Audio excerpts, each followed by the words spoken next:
move on to something entirely different. We're going to talk about game machines, because Nintendo's Wii U went on sale in the United States on Sunday. It's the first in the next generation of games console, and Nintendo has a lot riding on it.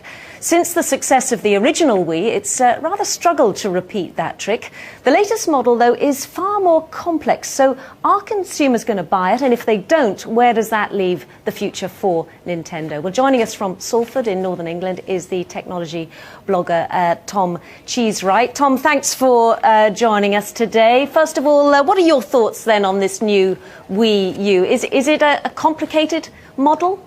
It's certainly something new for consumers to get their head around. As usual, Nintendo is at the forefront of innovation when it comes to gaming. It tends to move the market along when it brings out a new primary console. And in this case, they're going to be using a touchscreen gamepad, if you like, to control what's going on the screen. And the key difference here for consumers, they're going to have to get their head around carrying on with a game on the television and on the gamepad at the same time. That could be a huge boon, it could be a huge advantage, or it could confuse people a little bit.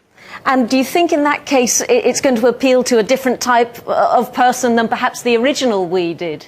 The Wii was a massive success. In their phrase, it carried on gaming from the age 5 to age 95. Certainly the Wii U looks set to continue that, if you like, but they're certainly trying to bring in the more typical game, the classical gamer, if you like. The boy in their bedroom, the dad sneaking off to play after the kids have gone to bed.